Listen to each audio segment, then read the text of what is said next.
Hi guys, this is AC Gamer back with another video on CounterSide. Now in today's video what I'm going to be talking about is about the collaboration and why you guys might actually want to skip on every single banner that comes out, maybe excluding one or two, and just save for the collaboration. Now collaboration is a special event in a game where exclusive characters are released and sometimes it never runs again. So most of the time actually it never runs again, it never comes out.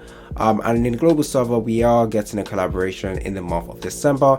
In the month of November we will be getting some sort of announcements telling us which collaborations we're going to be getting, but the main thing is that the collab characters are going to be exclusive characters that you probably want to save materials for and to summon for, just so that you can actually get one copy of them. And because of the way CounterSide works, you can essentially just farm out materials later down the line to get them to level 110. So you only need to get one copy, you don't need to get dupes, and you should be good. Now most other games, when they do collaboration, most of the dupes are tied within banner and you essentially will need to summon for dupes if you want to make that character very strong.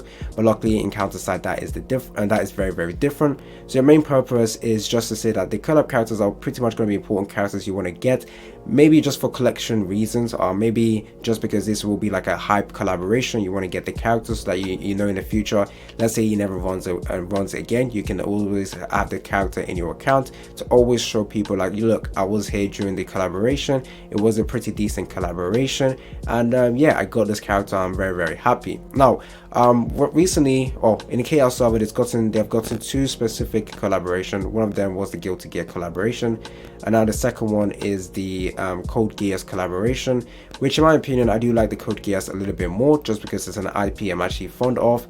Now the collaboration for the Code Geass was like 4 characters, well 3 units and 1 operator.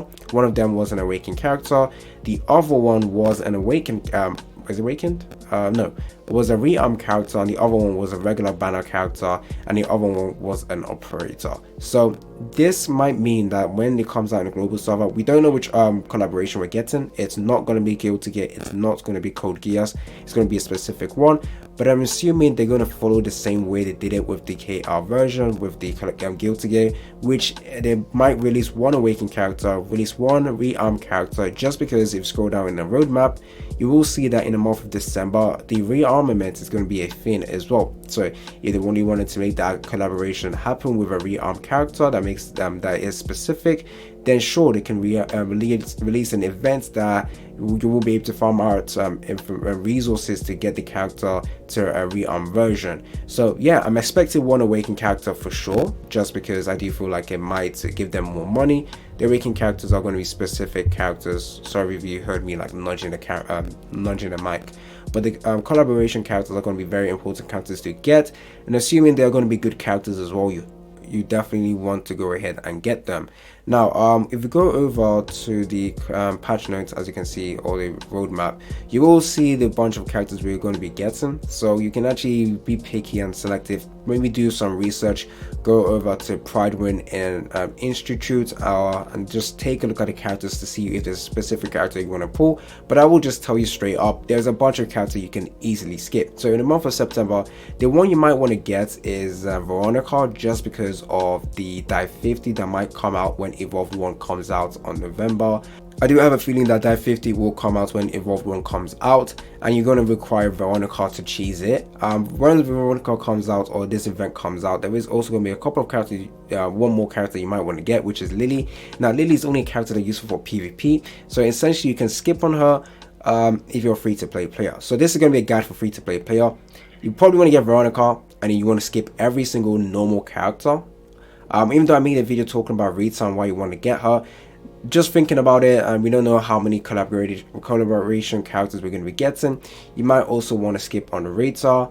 And with Ministra, I think Ministra is a character you might want to get. Now do note, these are all regular characters that will have a rerun later on, and obviously we've seen right now with CounterSide, they give out a bunch of free resources, they give out free summons every single time, and the free summons have some of the newer characters in them as well. So let's say you skip on the Rita, let's say you skip on the regular characters, in the future, maybe even in December, if you go over to December, as you can see, Coffin Company Holiday Getaway event, I'm assuming they probably will give out free summons as well during this event as well, and this is during the same month of the collaboration, so they might also give out free summons as well, which is going to be very good.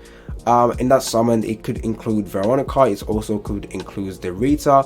A bunch of characters could be included that you could possibly try your luck on getting. But obviously with Ministra, in my opinion, is one of the strongest awakened character we have right now in CounterSide, and is a character you will need, well, not need, but will make your life a lot easier. Huge debuff, huge damage as well. One of the strongest ranger characters in the game. 5 deployment cost, very good to have.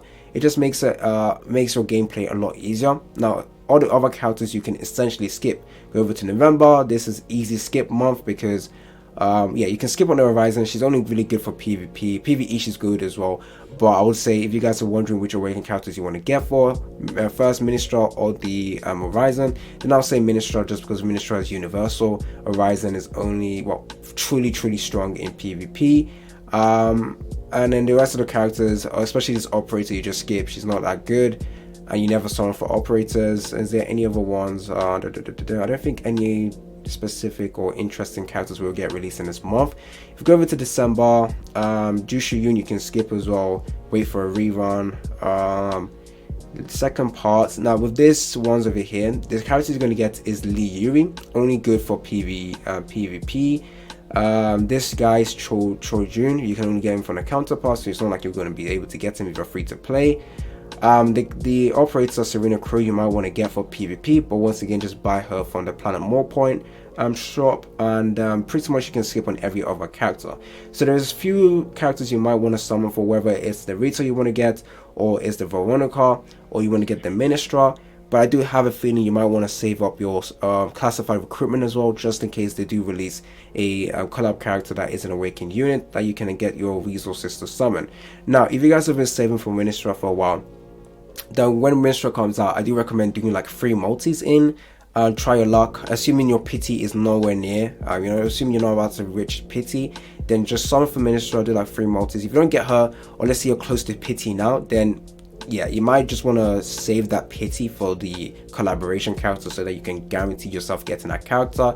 That would be good for you guys as well. But yeah, I do recommend skipping probably most of the characters that come out and just save for the collaboration characters. In the month of November, we will be getting this announcement talking about the specific collaboration characters we're going to be getting, so that if it's a good IP or an interesting IP you guys care about, then you can go ahead and just save even more. I personally, in my global account, have been saving for a while. I have like 40 contracts, but it's not a lot. I've also got a bunch of classified recruitments I'm saving up as well, just for the collaboration. And it's going to be interesting to see what collab we're going to be getting. That is essentially what I wanted to talk about in this video. Tell me down in the comment section if you guys are going to be doing what I'm saying, or you guys going to be skipping specific characters or summoning for other characters. Tell me down in the comment section if you also have some sort of prediction on which collaboration we're going to be getting. It's been your boy AC Gamer, and I'm out.